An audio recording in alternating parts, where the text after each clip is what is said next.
Hi everyone, my name is Phoebe and welcome to my channel. In this episode, we're going to Subic Bay. Thanks for being here and I hope you like this video. And if you do, please don't forget to like and subscribe.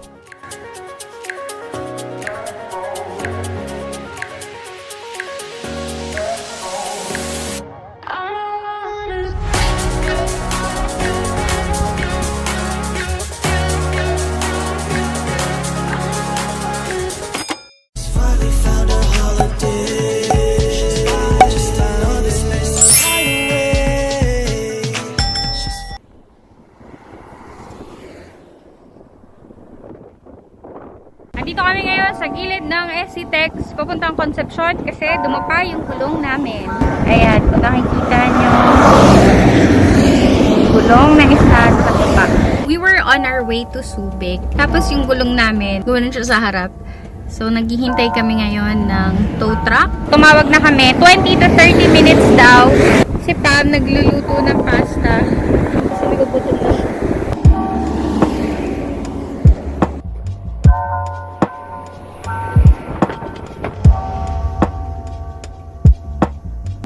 Hoping and praying sila to, but they're just going past us. Gosh, damn it. Finally, tow truck is here.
Andito na kami ngayon sa Concepcion. Buti na lang yung towing service, merong partner na pinagbabagsakan ng mga nasisirang sasakyan. And nandun lang siya sa pinakamalapit na exit. And currently, ginagawa na yung van.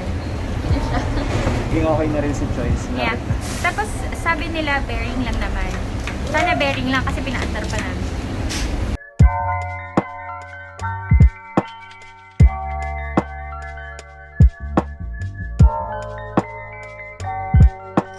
Habang ginagawa si Choice, ayun siya. Food trip po na kami since di pa kami nagla-lunch.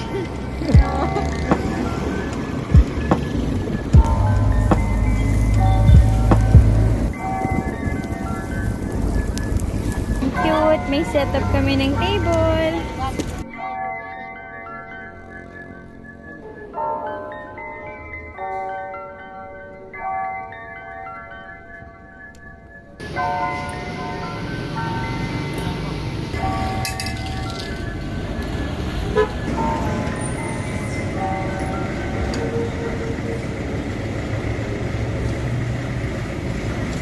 Tapos na yung pag-repair ng sasakyan. Bali, bearing lang talaga yung problema. Yung toll namin is 1,792. Tapos yung price ng pagpapayos namin sa bearing, labor and materials is 8,000. Ayun. So, medyo na bigla ang lola mo sa gastos. And super tipid na lang tayo ulit next month. Ay, this month. Time check, it's 6:36. Bali, nasiraan kami ng 2 p.m. kanina. Thank you kay Sir Manuel tsaka kay Sir De Leon for helping us na makarating kami dito sa shop. And thank you kay Christian and kay Richard. Dahil sobrang galing nila, as in, ang bilis lang nila nakalas, tsaka ang bilis lang nilang nakabit yung bearing. Ayun. So, okay na kami. Good to go ulit. And tuloy ulit ang adventure. Thank you!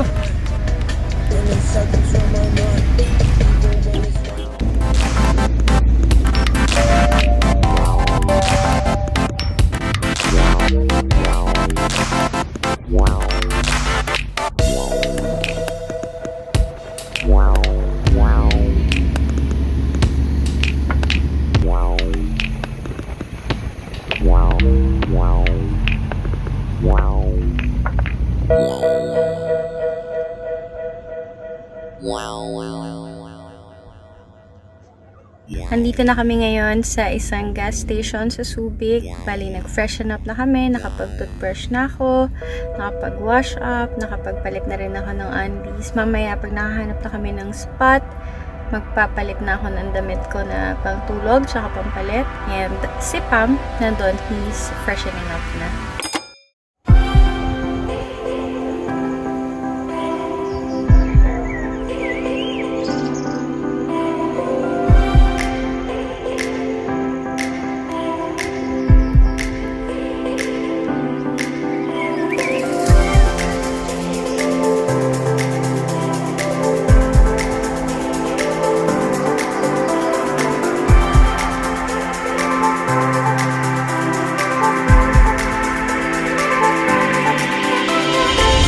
From Subic Bay! Ito kami ngayon sa signage ng Subic Bay.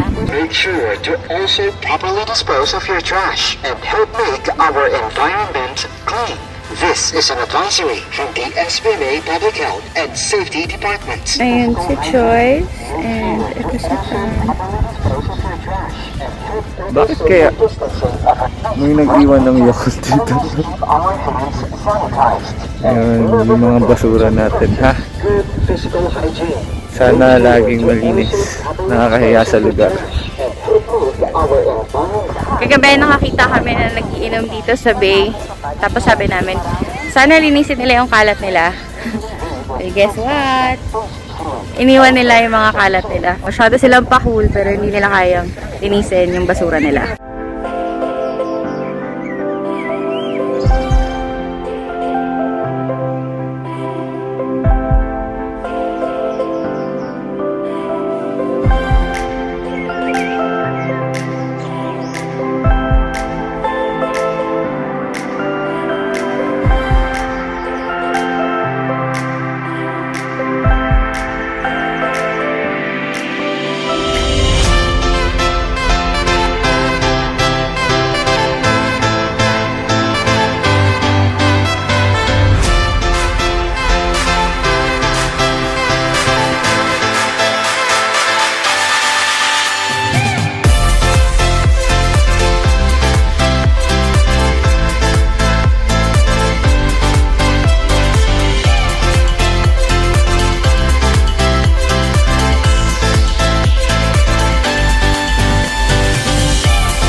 Now that we've finished eating, it's time to clean the van. Kasi sobrang dumi ngayon, no?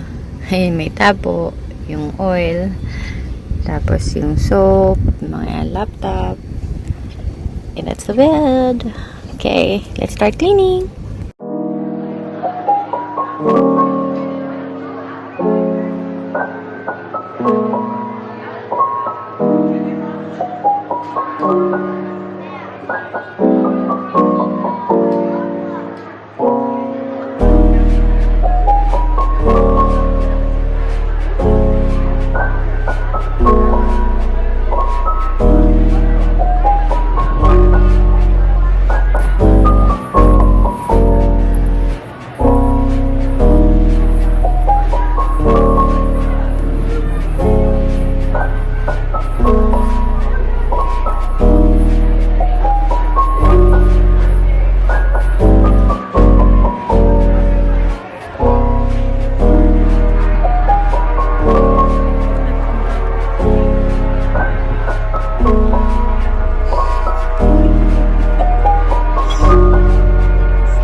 Syempre, what's Subic without duty free? Sweet time! Let's go! Tagal na lang itong hinahanap. Dito niya lang nakita.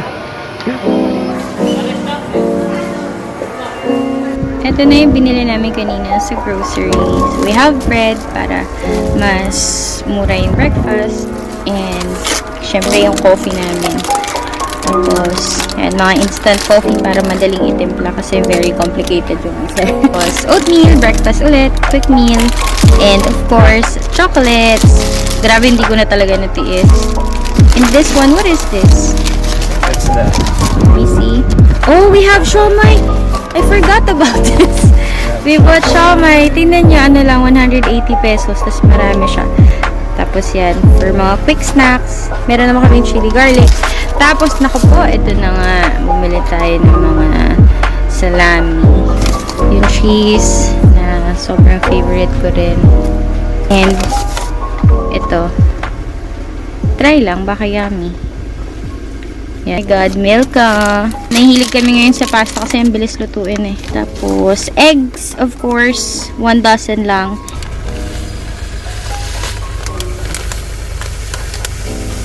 Oh no! Hindi ka siya. Hindi nga siya! Oh no! Uy!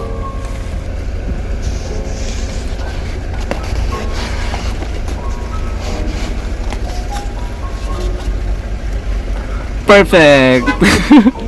Hindi kasha. Yan na ha. Palabok. This is just 70 pesos isang tub. And Special shawarma. beef shawarma. Eating time! Wow.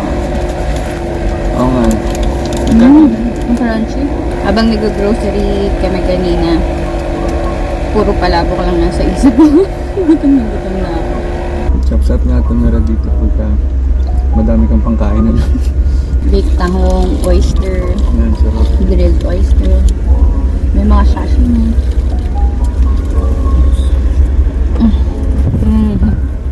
So sarap. Grabe, sarap.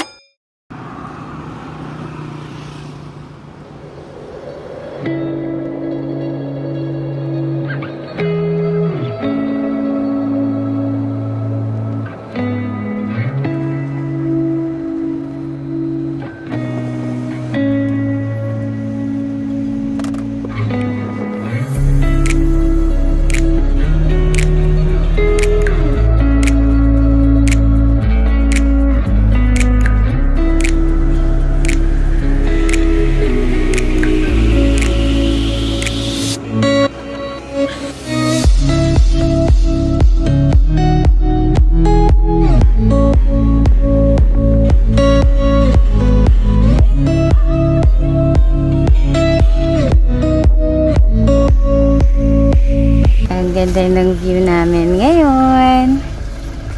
Ayan. Andito kami ngayon sa Camayan Resort.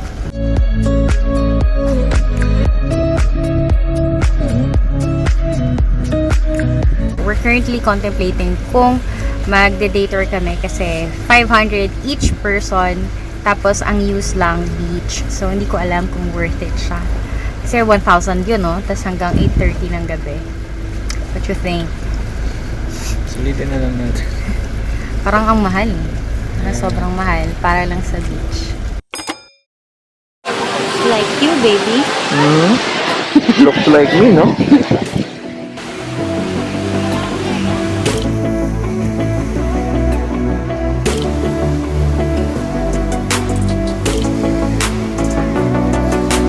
Finally decided na mag-day tour na lang dito kasi hanggang 8:30 PM naman. And hopefully payagan kami mag-park until tomorrow. That way, mas mahimbing yung tulog namin. Kasi mukha namang secured yung parking. Tsaka mukhang safe naman. Sana pwede kami hanggang tomorrow. Medyo mahal lang dito sa Subic, no? Oo. hindi sana siya masyadong masakit kung hindi nasira yung van. Kasi 10,000 din yung ginastos kahapon eh. So yung 10,000 sana pinang-food trip talaga dito, ganyan. Pero okay lang, at least nandito tayo. Yeah.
Vlog update, we are back in the city.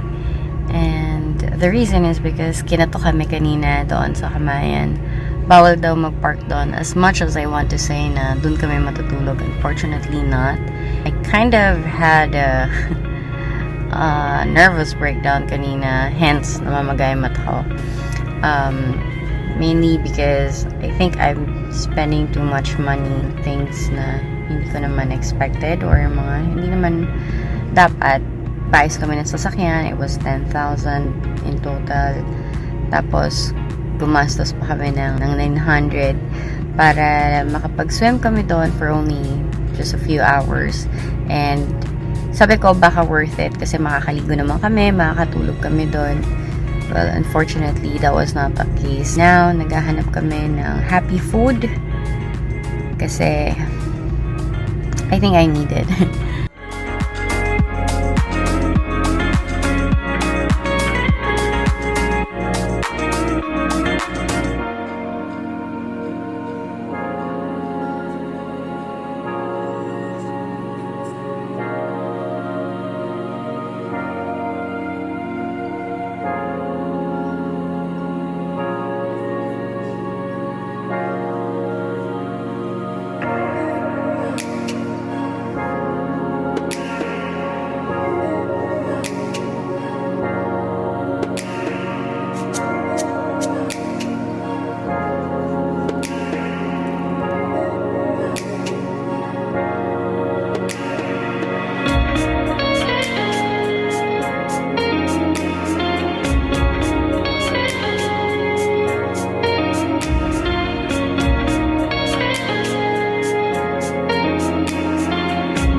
We're now back in the van and we're also back in our previous parking space. We're just getting ready to bed. Thank you guys for watching. See you on the next one. By the way guys, Pam and I have a really big favor to ask. Naghahabol kami ng quota for the month of December, and for us to reach the $100 quota, we need $20 more. So if you can rewatch the video, maybe not skip the ads, or just as simple as sharing the video so your friends or families can watch also, that would really help us a lot. And again, thank you guys for watching. See you on the next one.